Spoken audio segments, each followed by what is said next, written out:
Bueno, perfecto. Entonces, buenas noches para todos. El día de hoy vamos a hablar acerca de los abordajes mediales a la fosa posterior, dándole pues continuidad al módulo de abordajes quirúrgicos. Juan Sebastián tiene eco, yo creo que tiene los dos micrófonos abiertos al tiempo, no sé qué, tiene un eco. Mm, Tengo solo uno activado, pero déjenme ver si cambiando aquí esto. ¿Ahí me escuchan mejor? Sí, Listo, perfecto. Entonces, para comenzar, quería traer esta ilustración, que es una portada de un libro publicado en Alemania en 1811, que habla acerca de la maldición de Ondina. Esto en referencia a una pregunta que me realizó uno de los instructores el año pasado acerca de si conocía este síndrome y pues que viene a colación con el tema que vamos a tratar. Entonces, pues como les comentaba, es la ilustración de este libro que fue producido a raíz de algunos pasajes de Paracelso de las ninfas de río. Entonces, habla acerca de Ondina, que era una ninfa que se enamoró perdidamente de un humano, de un mortal, y pues que sacrificó su inmortalidad para, ¿para qué? Para poder casarse y poder vivir con ella. Entonces, el punto es que su prometido en los votos del matrimonio le dijo que pues no iba a dejar de creerla y de amarla mientras viviera y respirara. Con el tiempo, pues Ondina perdió su inmortalidad, envejeció como cualquier otra persona y su gran amado la traicionó pues, con varias personas mucho más jóvenes y pues ella en medio de su rabia, de su melancolía, mm, lo maldice diciéndole que así como él había jurado amarla desde que siempre que pudiera respirar y pues que estuviera vivo, entonces que iba a tener que respirar como siempre que estuviera despierto. Entonces lo maldijo que si se quedaba dormido iba a dejar de respirar.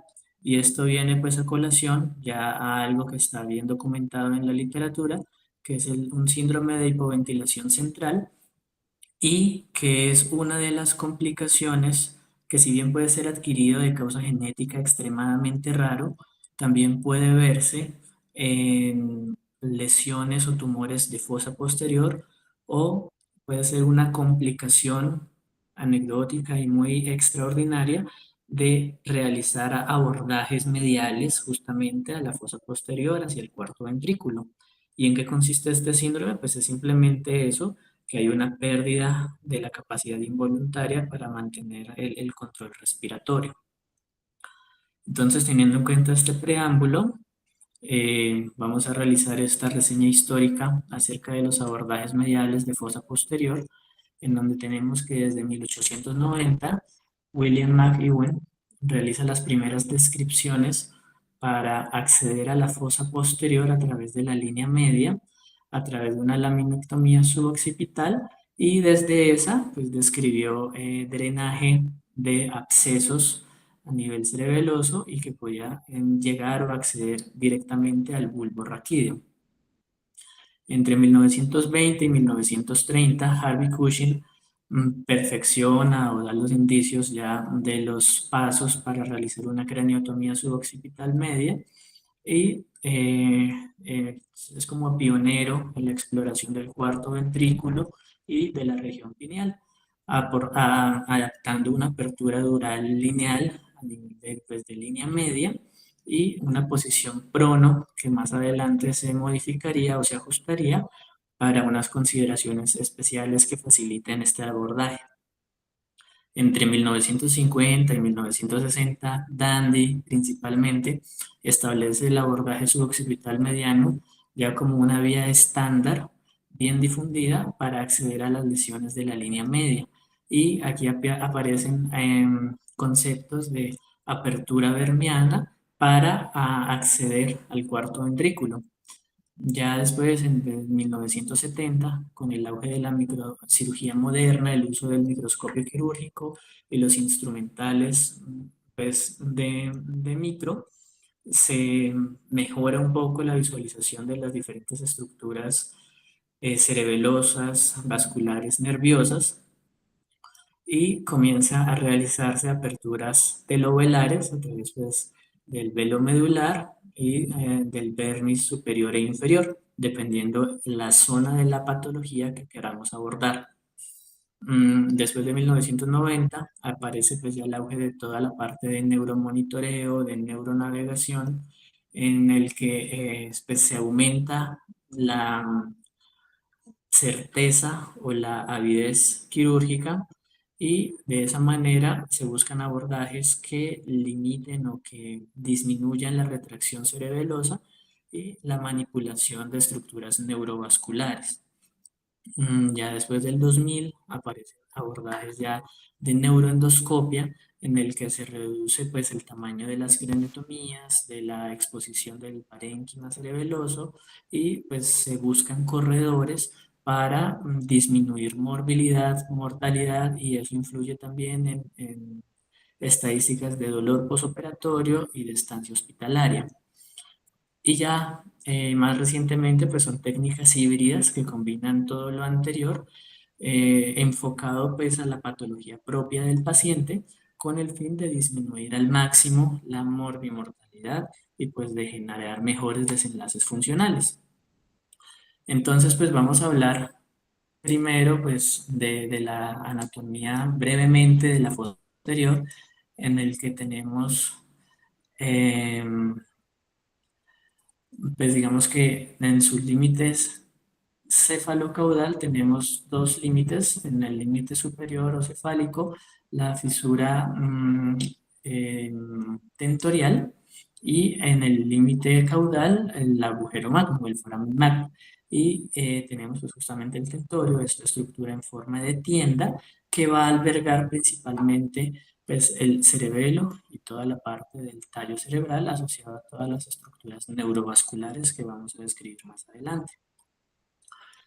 Entonces, si hacemos en primera instancia un abordaje de la porción ósea, entonces tenemos varios referentes anatómicos importantes que debemos tener en cuenta.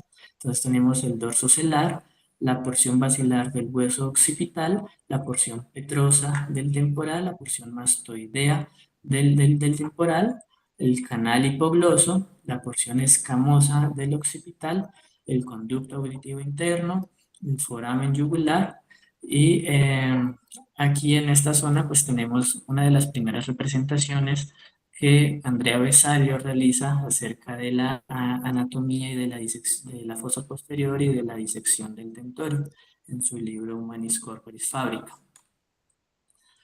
Entonces, tenemos nuevamente aquí las relaciones óseas, y tenemos aquí en esta zona pues cómo están las relaciones vasculares. Esta es una vista de posterior hacia anterior, en el que quitamos el tallo cerebral y vemos cómo son las estructuras vasculares en relación a las porciones óseas de de la fosa posterior. Entonces también vemos cómo se van insinuando las arterias vertebrales, se forma la arteria basilar, se forma entonces, por ejemplo, la aica, la pica, la suca, nervios, como por ejemplo, pues aquí se ve el tercer par, se ve las ramas ya de la cerebral posterior, se ve el cuarto nervio, y pues vean, o es importante tener en cuenta esa relación con el borde libre del tentorio. Se ve también la relación aquí del quinto par, el abducens, el canal auditivo interno con su complejo séptimo octavo, el foramen yugular, aquí ingresando noveno, décimo y 11, aquí el 12º par. Y bueno, esto es como para tener una relación de las superficies como neurovasculares y la relación ósea. Perfecto, entonces ya hablando de la anatomía de superficie del cerebelo, entonces pues tenemos varias caras o varias superficies. Entonces tenemos esta vista tentorial, que es como si estuviéramos parados por encima del tentorio, lo retiráramos y es como esta vista que tendríamos, en el que pues se resalta que es la superficie que anatómicamente es la zona más regular del cerebelo, tiene una porción hemisférica y una porción vermiana. Entonces la porción hemisférica pues va a corresponder o vamos a encontrar desde esta proyección el lóbulo cuadrangular, el lóbulo simple y el lóbulo semilunar superior. Y en la porción vermiana, el culmen, el declive y el folio. Y vemos también pues cómo se insinúan pues, el núcleo posterior aquí del tálamo, el pilinar del tálamo, la glándula pineal, la fisura cerebelo-mesencefálica y cómo desde la parte inferior del colículo inferior sale aquí el cuarto par. Tenemos entonces otra cara o otra superficie que es la superficie suboccipital. Entonces en esta digamos que tenemos también dos porciones, una porción hemisférica y una porción vermiana.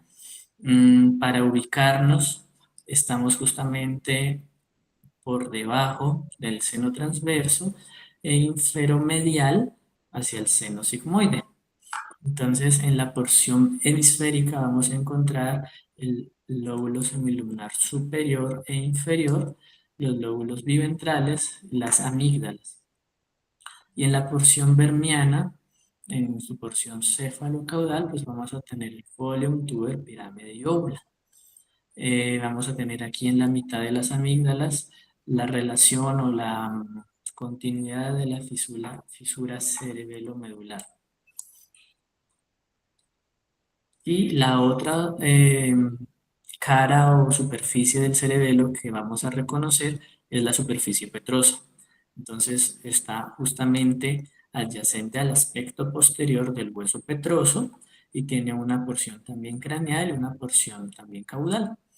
Entonces, aquí es importante pues resaltar el lóbulo semilunar superior, el lóbulo simple, el lóbulo cuadrangular y en la porción caudal, lóbulo semilunar inferior, lóbulo biventral y la amígdala. Aquí vamos a tener esta fisura que pues va a generar una forma de V y que va a tener por ende como dos brazos, que es el brazo superior e inferior de la fisura cerebelopontina. Y vamos a ver también la relación de todos los pares craneales con las diferentes estructuras pues, anatómicas. Entonces, ya al hablar del cuarto ventrículo, vemos que es una estructura también en forma de tienda, en el que pues tenemos un componente superior e inferior del techo del cuarto ventrículo, en el que su porción más extrema y posterior está correspondiente por el fastigium. Hacia los lados, hacia el lateral, pues vamos a tener también el foramen de Luschka, el acueducto cerebral, Magendie y pues también el piso del cuarto ventrículo. Vamos a tener también pues que si lo analizamos desde la parte del piso del cuarto ventrículo, vamos a ver también las relaciones con los pedúnculos cerebelosos superior, medio e inferior, que hacia su porción del techo va a estar relacionada principalmente con el lóbulo superior y con el lóbulo inferior, y hacia la parte lateral del piso del cuarto ventrículo vamos a encontrar pues, ya su relación con el pedúnculo cerebeloso medio. Tenemos también aquí, entonces, como les comentaba anteriormente, la salida del cuarto par craneal, el surco mediano, la eminencia media, los colículos faciales. Vemos también aquí la estría medular y el trígono hipogloso, el trígono del vago, que van a formar esa estructura que es similar como a una pluma o a como una pluma de escribir, eh, que se conoce como el calamus scriptorius y pues que va a converger aquí en el óvex. Aquí justamente hacia anterior tenemos también el área postrema. Tenemos también pues una parte pontina, funcional y medular.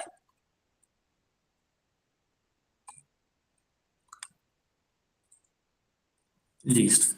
Entonces, otra cosa que es importante analizar cuando estemos estudiando la anatomía de la fosa posterior son las fisuras y las relaciones que tienen. Entonces, vamos a encontrar principalmente tres fisuras que es pues, como relevante que sepamos identificar y que sepamos localizar. Y entonces la primera es la fisura cerebelo-mesencefálica. Entonces vamos a ver que también hay una relación que también se correlaciona, si analizamos desde el aspecto anterior, en la porción ósea del clivus, en el que también corresponde a esas tres porciones, medular, pontina y mesencefálica. Entonces, en la porción más superior, es decir, la mesencefálica, va a estar en relación también o con límites de la fisura cerebelo-mesencefálica. Entonces, para entender esta imagen, esto es posterior, esto es anterior, esto es superior, esto es caudal. En esta parte se quita un fragmento aquí del culmen mm, para exponer aquí el lóbulo central. Aquí tenemos justamente esa fisura cerebelo-medular. eh, y pues vamos a ver también cómo aquí, aparte del colículo inferior, pues tenemos la salida del cuarto nervio y cómo está la relación también de los pedúnculos cerebelos superior y medio y el surco interpeduncular. Entonces, después está la fisura cerebelo-medular, que entonces para entenderlo lo estamos viendo como desde una vista desde caudal hacia cefálico. Esto es posterior, esto es anterior, esto es izquierdo y esto es derecho. En el que tenemos aquí pues varias estructuras importantes como es la tela coroidea. Aquí vemos cómo se forma el agujero de Magendie en la porción inferior del cuarto ventrículo inferior y medial, las amígdalas, la vallécula, el velo medular aquí inferior, el flóculo, y vemos en una porción medial, haciendo retiro de la porción vermiana, el velo medular inferior, que va a ser relevante cuando vayamos a hablar del abordaje telovelar. Respecto a la fisura cerebelo-pontina, bueno, entonces aquí tenemos algunas estructuras que, como recordábamos, entonces tiene esta forma de V, con un brazo superior, un brazo inferior, y aquí está también ver la relación en cómo pasa desde el quinto, el complejo séptimo octavo, y el complejo noveno, décimo y once, en la relación con las olivas y la relación con el labio romboideo, y en sus extremos más laterales, la formación del foramen de Luschka. Respecto al tentorio, pues recordar, entonces tenemos aquí dos componentes, la falx en la línea media y aquí el tentorio, que es pues, la estructura en forma de tienda que les comentábamos y las relaciones con las estructuras vasculares que debemos tener en cuenta. Entonces, pues el seno sagital superior, el seno sagital inferior, aquí la gran vena de Galeno, el seno recto, la tórcula o la confluencia de los senos, seno transverso, aquí el seno petroso superior, seno petroso inferior. Aquí vemos también el seno cavernoso, la relación con el seno esfenoparietal. Y bueno, todo es como para tener relación de las diferentes estructuras anatómicas en cuanto a su relación vascular. Aquí, de la parte contralateral, pues alcanzamos a ver cómo se insinúan las ramas de la arteria meningia media. Entonces, ya entrando en detalle, para no seguir extendiéndonos en la parte de anatomía, Vamos a hablar principalmente en dos formas de posicionamiento para hacer estos tipos de abordajes. El primero, y quizás uno de los más conocidos por todos, es el Concord. Entonces, pues en el Concord tenemos a nuestro paciente inicialmente en una posición de cúbito supino, en el que se coloca el marco de Mayfield, que ya se han dado pues algunas consideraciones para su adecuado posicionamiento, teniendo en cuenta sobre todo la línea de sudor en banda que se genera ahí en el paciente y pues que esté distribuyendo las fuerzas de manera equidistante.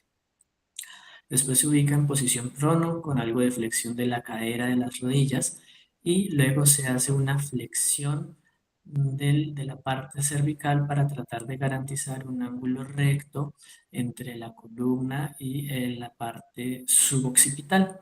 De esa manera tratar de alinear y de exponer en mejor medida, no justamente nuestra porción suboccipital, los brazos, generar una extensión hacia la parte inferior que queda de manera similar como a esos aviones a los que pues, se le atribuye el nombre de este posicionamiento, en el que tienen esa cabeza así como flexionada y los brazos así extendidos y pegados.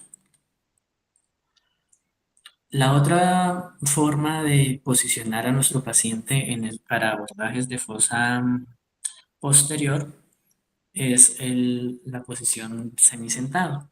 Entonces aquí tenemos un esquema ilustrativo en el que vemos que debemos necesitar algunos adaptadores y aditamentos especiales para la mesa para poder lograr ciertas condiciones. Entonces, las primeras condiciones que debemos garantizar es que lo primero que hacemos es generar una flexión de la cadera y de las rodillas, garantizando un ángulo de 90 grados en esta zona, apoyándonos de algunas almohadillas triangulares o de algún tipo de soporte adicional para lograr estas angulaciones. Y pues el posicionamiento en primera instancia de los miembros inferiores. Luego hacemos una flexión aquí de la cadera para lograr este posicionamiento de 90 grados y luego pues se coloca el marco de Mayfield de una manera similar a como se posiciona en el Concord, siguiendo pues todas las recomendaciones que les acabo de mencionar y se genera una flexión del cuello, siempre teniendo en cuenta que no vayamos a generar tampoco un colapso aquí de la unión entre la mandíbula y la horquilla esternal y pues también tratando de garantizar un adecuado drenaje venoso. Entonces, más o menos estas son las características o las condiciones que debemos tener en cuenta. Justamente esta flexión del cuello sin limitar o sin ocluir completamente la mandíbula con la horquilla esternal, asegurar que los brazos de nuestro paciente queden libres, pero no queden en hiperextensión o no queden generando una tensión excesiva que nos vaya a generar alguna lesión de nervio periférico, garantizar esta flexión que les comentaba al inicio de 90 grados y de 45 grados, garantizar también entonces el control de las diferentes zonas de presión y otra de las recomendaciones que dan para este abordaje es que los talones deben quedar por encima de nuestro conducto auditivo externo o por encima de lo que creemos que es justamente esa confluencia entre el transverso y sigmoides para disminuir los riesgos de una de las complicaciones principales de este tipo de abordajes que están descritas, que es el embolismo aéreo. Entonces, justamente respecto a esta parte del embolismo aéreo, pues tenemos varias escalas para estadificar el grado de severidad. La más reconocida, digamos que es esta escala de Tübingen, en el que a través de ecocardiograma transesofágico se evalúa la presencia de burbujas de aire y cómo cambia el dióxido de carbono y cómo cambia la presión arterial media y la frecuencia cardíaca y de esa manera pues estadificar ese embolismo aéreo y pues darle el tratamiento médico oportuno. Entonces, justamente esa complicación es una de las que ha hecho que no sea tan recomendado masivamente este tipo de posicionamiento. Sin embargo, cada vez se ha estudiado más y cada vez se han dado cuenta que realmente desde que se cumplan las condiciones que mencioné anteriormente, de un adecuado posicionamiento y de verificar paso a paso esas indicaciones, pues el riesgo de presentar un embolismo aéreo y el riesgo que ese embolismo aéreo genere algún tipo de alteración en nuestros desenlaces posoperatorios es muy, muy bajo. Justamente, pues traje este artículo que fue publicado en el Journal of Neurosurgery del 2025, en el que hicieron un análisis retrospectivo de 1.000 casos que operaron en un hospital de Alemania con esa posición semisentada, con las condiciones pues, que le acabé de comentar, y que de esa manera pues se miraba realmente si había alguna relación entre la presentación de esos primero pues qué tan frecuente era que se presentaran ese fenómeno de embolismo aéreo, y segundo si eso realmente generaba algún impacto en el tratamiento y en los desenlaces de nuestros pacientes. Entonces, pues en ese estudio retrospectivo, aquí evaluaron, como les comenté, 1.000 cirugías realizadas, en el que, pues, a través de la posición semisentada se realizan estos diferentes abordajes. La mayoría fue para patología tumoral, seguido de patología vascular y de quistes. Lo que ellos se dieron cuenta fue primero, de entrada, que presentaron una incidencia de embolismo aéreo venoso demasiado, demasiado baja, y aquí está pues por los grados según la escala de Tübingen, y otra de las variables que ellos analizaron es la relación de la presión venosa central durante esa monitorización, cómo variaba esa presión dependiendo también en los casos que diagnosticaron con embolismo aéreo. Se dieron cuenta en primera instancia que no hay una correlación, y pues esto fue también pues como una recomendación que ellos hacían, y es dejar de tener en cuenta que la presión venosa central es un indicador de embolismo aéreo, sino pues que realmente, como pues, es bien sabido por la parte de anestesiología, está recomendado es principalmente para analizar la parte del volumen intravascular y de la necesidad de líquidos intraoperatorios, y no se hay una correlación directa proporcional ni a la presentación de embolismo aéreo ni al grado o a la severidad de este. Entonces ellos se dieron cuenta que de todos los desenlaces que analizaron en cuanto a mortalidad, el único pues que tuvo una aparente correlación estadística con la presencia de embolismo aéreo fue síndrome de dificultad respiratoria. Y pues la incidencia realmente de esto fue extremadamente baja.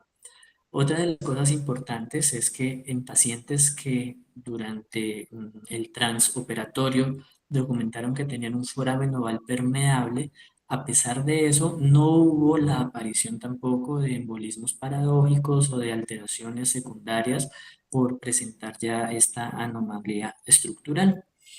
Entonces, pues digamos que la conclusión de ellos es realmente que mm, resaltar las ventajas de la posición semicentrada.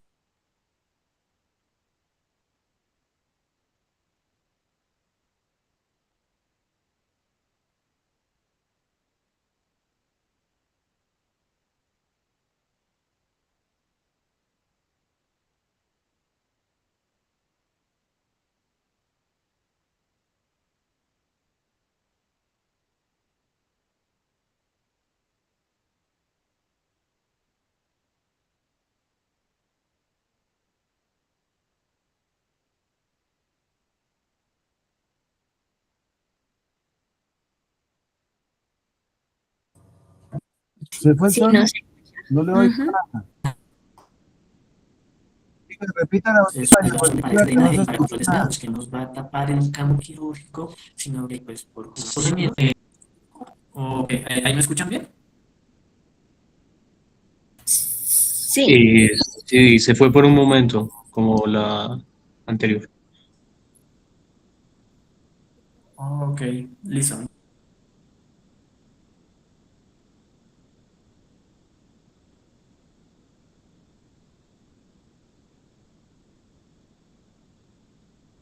No se escucha, Sebas.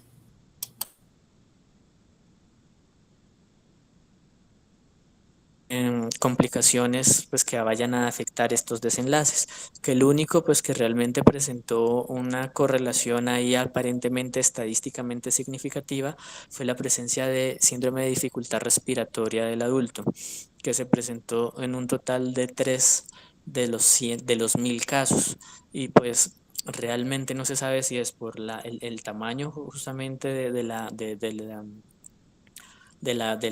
como de la frecuencia del evento, pero pues en conclusión ellos lo que dicen es que mm, uno de los principales detalles de este estudio fue desmitificar un poco la presencia del embolismo aéreo y como sus riesgos respecto a los beneficios que puede llegar a tener realizar las cirugías en esta posición semisentada, dado que desde que se tenga un buen apoyo para la parte de los hombros y de los codos para el cirujano, es un abordaje que permite un buen control de sangrado, una buena aproximación anatómica de las estructuras neurovasculares, y que justamente por ese posicionamiento de la gravedad nos ayuda a tener un buen control de nuestro campo quirúrgico. Entonces, ya entrando en detalle para el abordaje suboccipital, pues tenemos, como les comentaba, las dos formas de hacerlo, tanto por Concorde o como semisentado.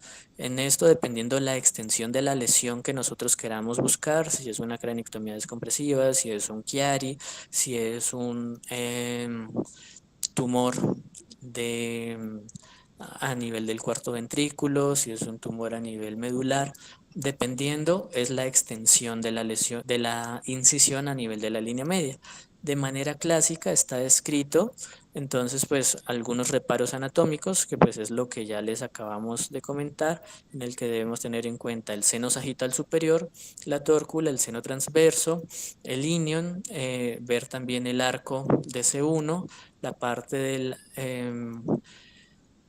la línea nucal inferior, línea nucal superior y el foramen magno. Entonces, la descripción clásica de este abordaje nos habla de una incisión lineal por línea media que va más o menos desde el ilion hasta más o menos C2.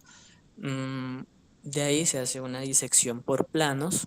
De ahí se evalúa según la patología, pues si es necesario a través del ligamento nucal, si es necesario exponer o no el arco anterior de C1, el arco posterior de C1, perdón, y pues qué tan grande vamos a hacer la craniotomía. De manera clásica está descrita pues que se realizan 2 trépanos iniciales de manera inferior a lo que creemos que es el trayecto de los senos transversos laterales hacia la línea media, y vamos a generar unas incisiones o unos cortes con la cuchilla hacia la línea media, teniendo en cuenta el reparo del curso de lateral a medial al momento de ingresar las arterias vertebrales sobre el surco vertebral del arco de C1. Entonces aquí tenemos justamente cómo se realiza esto. Y después de esto se realiza ya la apertura dural. Entonces hay dos técnicas clásicas para realizar esta apertura. Una es en forma de Y, en donde se deja la base más amplia justamente hacia donde vienen los senos, y las otras bases hacia los límites laterales de la craniotomía. La otra es una incisión arciforme, también teniendo en cuenta la base hacia la parte de los senos transversos. ¿De qué depende? Pues también depende de la zona que queramos nosotros incidir y de lo que necesitemos exponer. Una vez pues hayamos resuelto nuestra patología, pues simplemente se realiza el posicionamiento del colgajo óseo, ya sea con mini placas, con puntos o demás, y pues se realiza ya un cierre por planos. Entonces, el abordaje supracerebeloso infratentorial es un abordaje que se puede realizar también en posición Concorde o semisentada. Sin embargo, para sacarle el máximo provecho al efecto de la gravedad del, pues que descienda el cerebelo, La descripción como más usual de este abordaje es en posición semisentada. Entonces este nos va a dar acceso a lesiones profundas que se encuentran a nivel de la región pineal, de la parte tentorial del cerebelo o del tentorio en sí. Entonces para esto realizamos una incisión que está más o menos a 2 centímetros del ilion hacia arriba, y también la parte inferior también está expuesta más o menos hacia C2. De ahí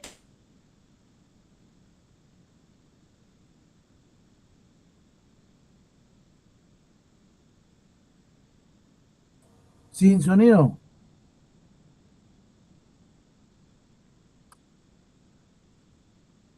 también hacemos una disección por planos, retirando también línea, el ligamento nucal, y la craniotomía entonces tiene unas consideraciones transversos, y se realiza la craniotomía del tamaño pues que necesitemos para exponer la lesión. De esa manera, entonces también realizamos una apertura, también puede ser ya sea en Y o ya sea arciforme, teniendo en cuenta aquí un aspecto importante, y es evaluar en los estudios prequirúrgicos, la presencia o no, o la permeabilidad del seno occipital. Recordemos que en personas menores de 5 años puede estar presente o permeable hasta en un 13% de las personas, y que ya de ahí en adelante puede variar según reportes de caso o de series de casos, que puede ir hasta un 4% o hasta un incluso 30%. Entonces es algo que no debemos subestimar para lograr un control adecuado, temprano, proximal, si es necesario ligar ese seno occipital para evitar pues sangrados y edemas transoperatorios. Entonces de esa manera generamos esta ventana justamente sobre la superficie tentorial del cerebelo. Y aquí en unos pues, estudios anatómicos, en los estudios cadavéricos, vemos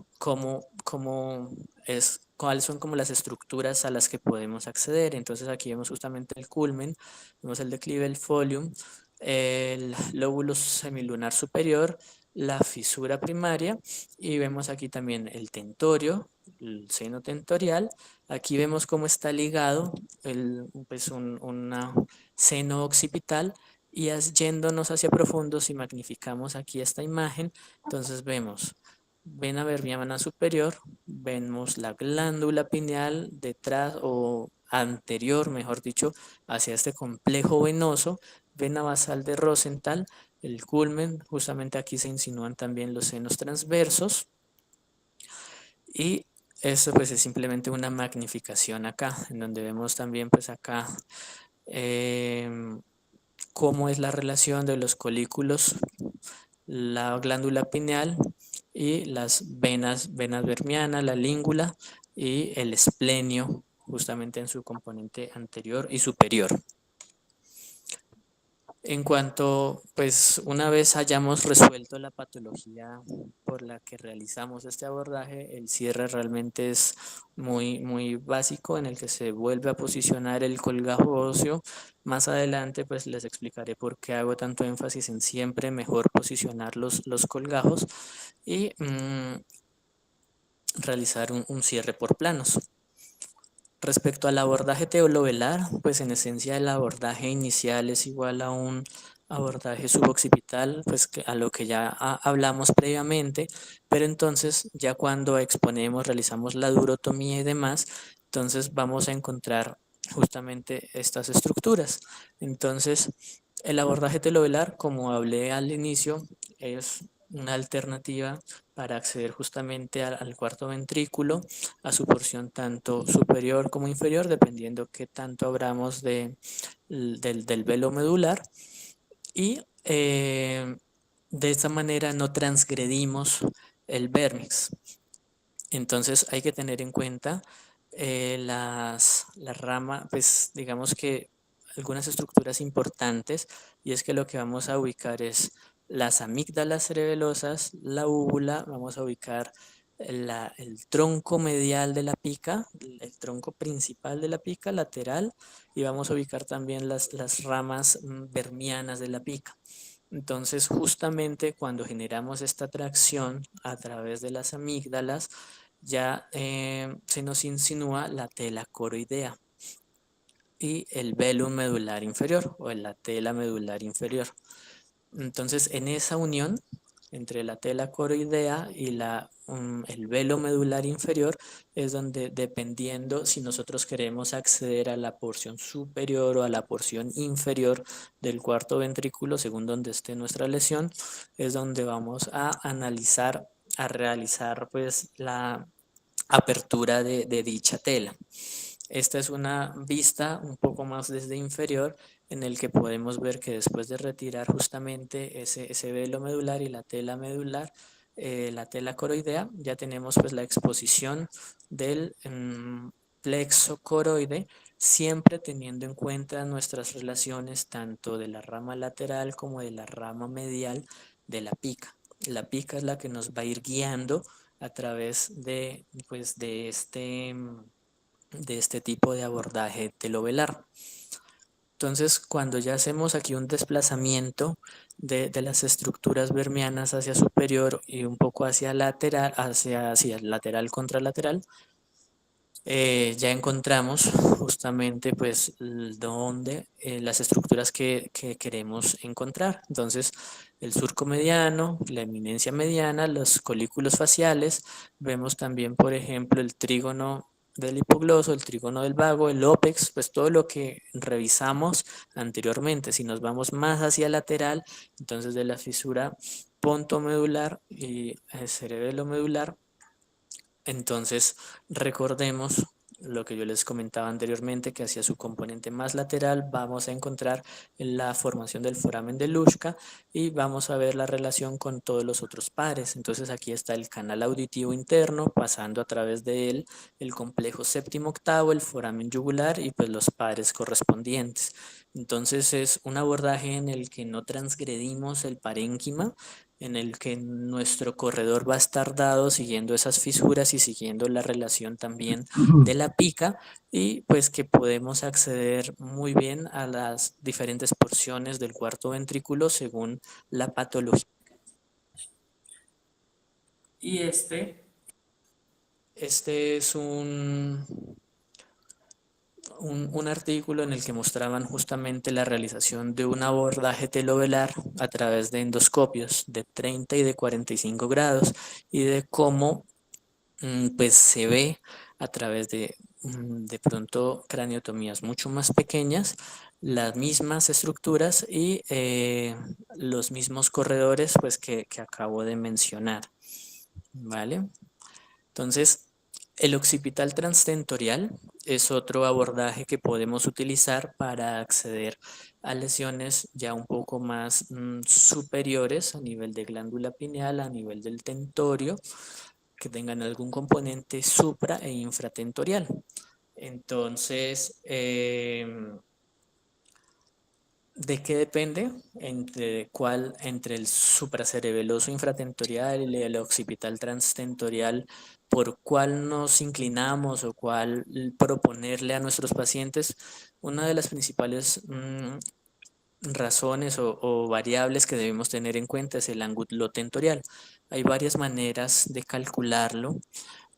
Una es teniendo en cuenta el paladar duro y una línea paralela al mismo y una línea siguiendo el tentorio, u otra es siguiendo una línea que se traza a través del el piso del cuarto ventrículo, y esta línea amarilla que es perpendicular, es completamente a 90 grados, y el ángulo que se forma entre la intersección de esta línea amarilla y pues el tentorio. Entonces, si nuestra lesión principalmente es infratentorial y tenemos un ángulo tentorial menor a 35 grados, digamos que se propende a realizar abordajes supracerebelosos infratentoriales. Si es más de 45 grados y tiene un componente también o que tiene un componente supratentorial asociado, tenemos pues ya como unas razones adicionales para inclinarnos a realizar más un abordaje occipital transtentorial.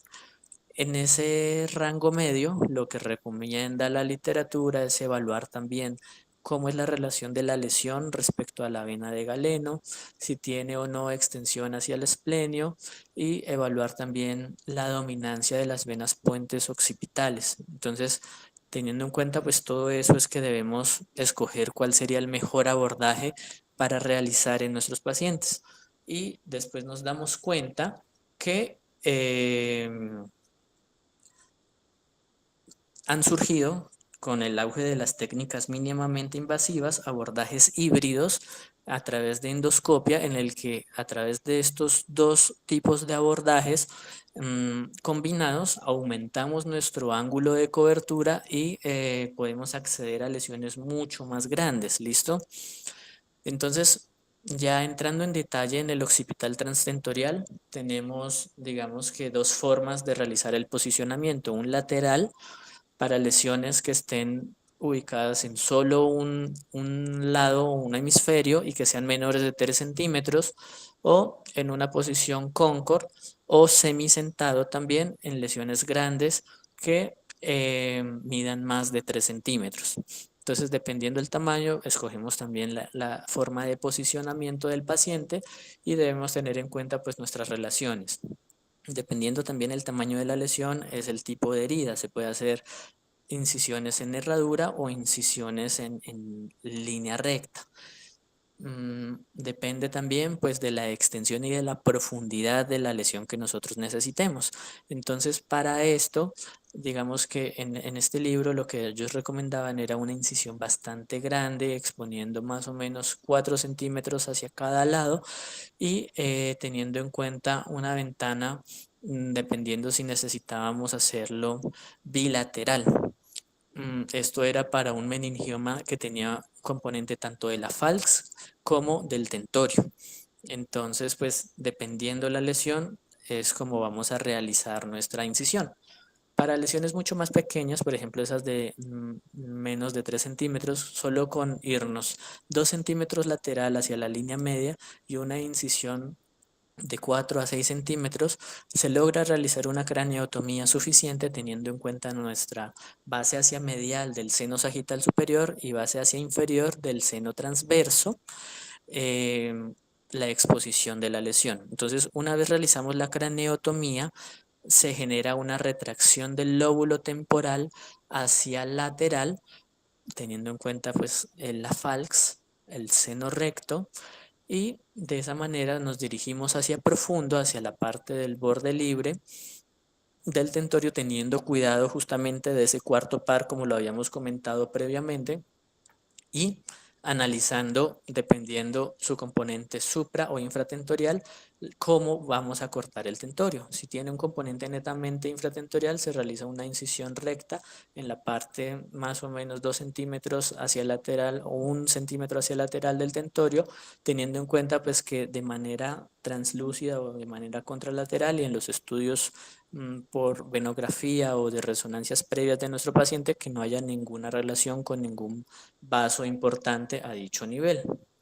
De esta manera, entonces, nos podemos apoyar de retracciones facilitados por efecto gravitacional para no tener que hacer una tracción continua sobre el lóbulo occipital y pues poder llegar hacia las estructuras vasculares y hacia las estructuras, en este caso o en este estudio cadavérico en particular, el objetivo era llegar al esplenio y a la pineal. Entonces, las relaciones también vasculares que ya estudiamos previamente.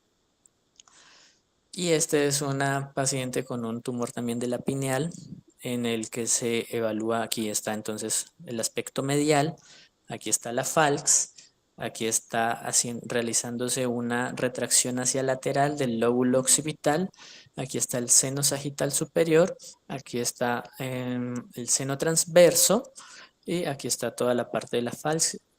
Entonces, si nos vamos y retraemos completamente el lóbulo occipital, entonces vamos a encontrar que más o menos en esta zona, en el espacio infratentorial, estaba la lesión. Entonces ellos realizan una incisión lineal y de esa manera, después de retraer el tentorio, se puede acceder a la patología. Vemos aquí la vena de galeno y vemos cómo se desplazan esas estructuras vasculares y pues podemos acceder de manera completa a la lesión.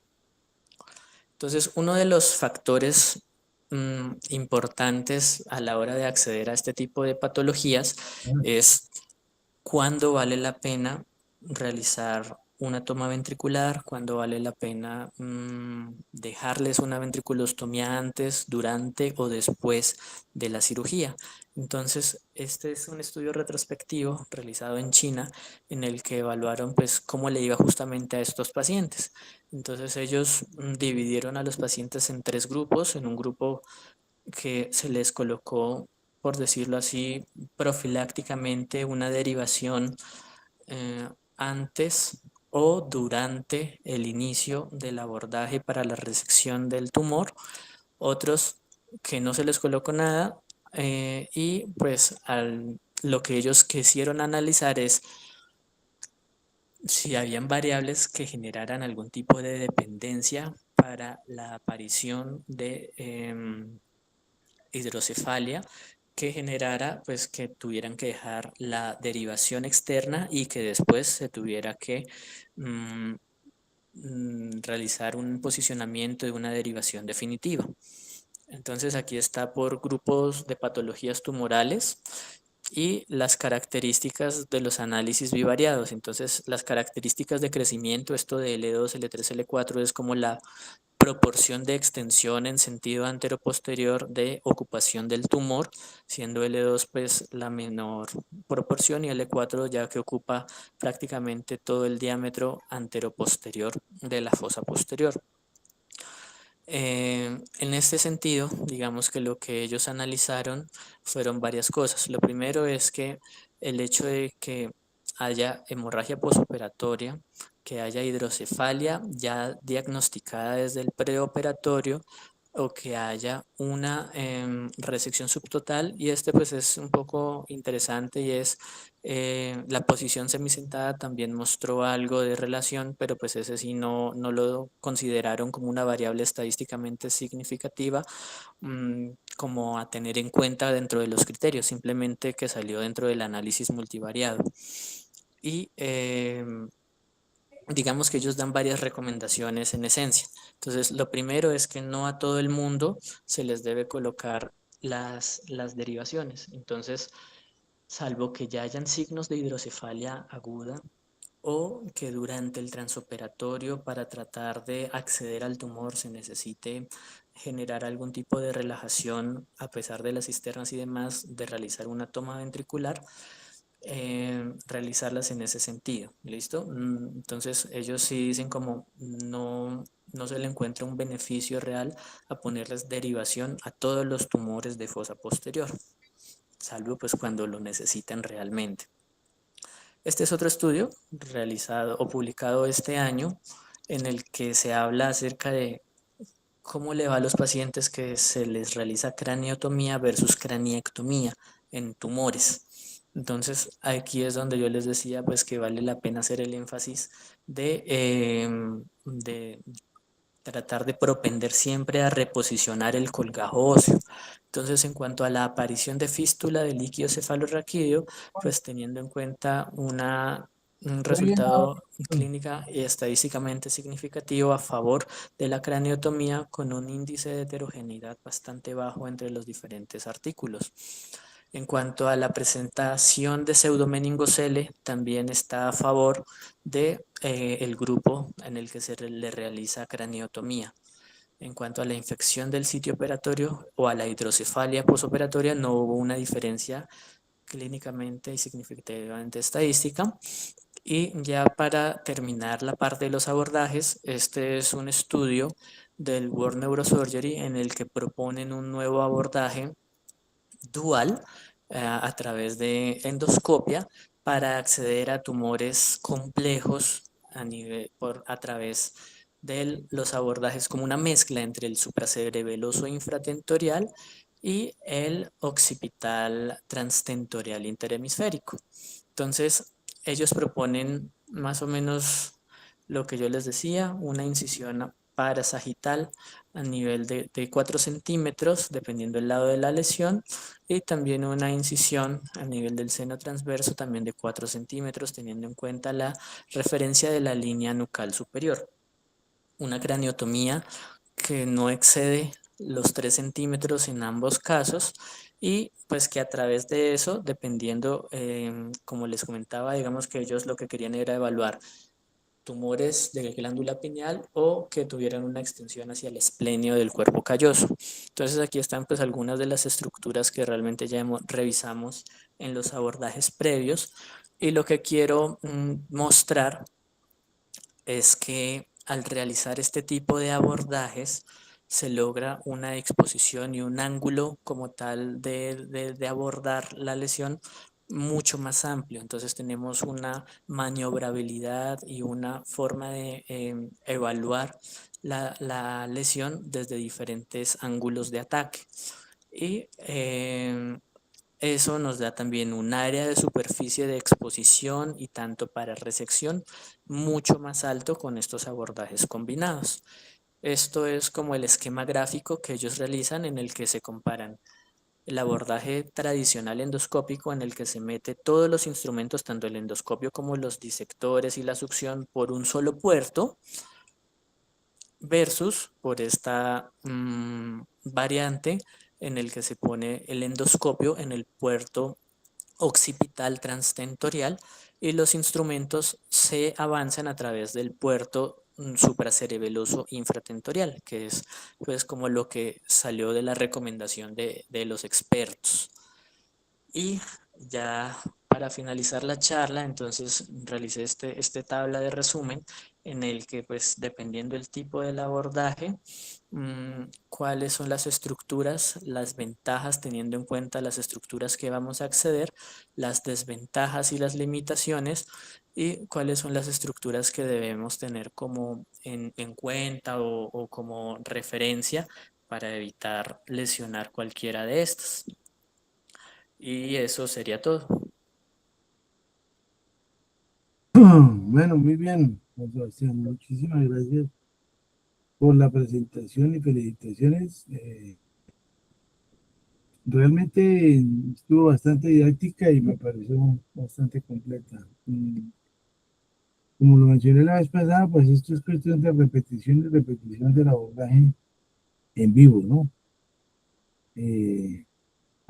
No tengo más comentarios, muchas gracias. Si hay más comentarios o aportes, por favor.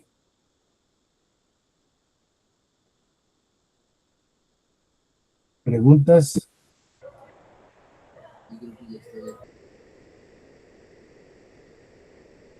Jesús David Castillo. Hola Sebas, buenas noches. Hola David, buenas noches. Sebas, un pequeño adendum. En la parte de anatomía tú explicaste, y ahí hay un error, es los pedúnculos medios no tienen representación a nivel del cuarto ventrículo.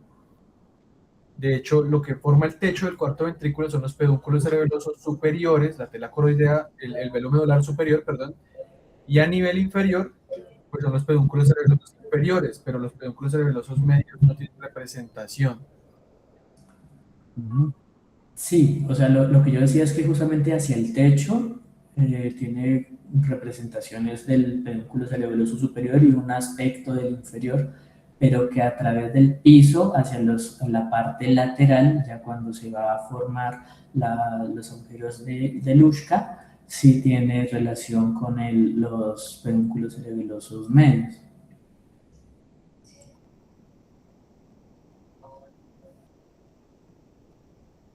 Ah, listo, entonces era que yo no había entendido. Bueno, muy bien. Veo que no se conectaron, mejor dicho, esta es la charla más pobre en cuanto a asistencia de residentes y de internos, etcétera. Muy poco taquillero, Juan Sebastián. Sí, ahí fallé. Sí, no se conectó ni el doctor Rojas tampoco.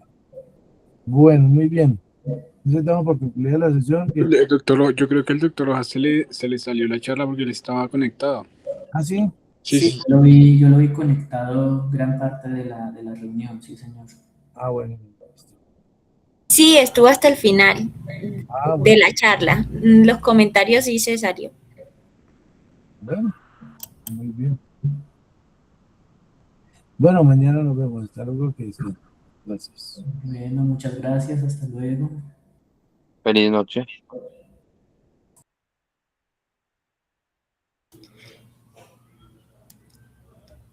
No tiene nada.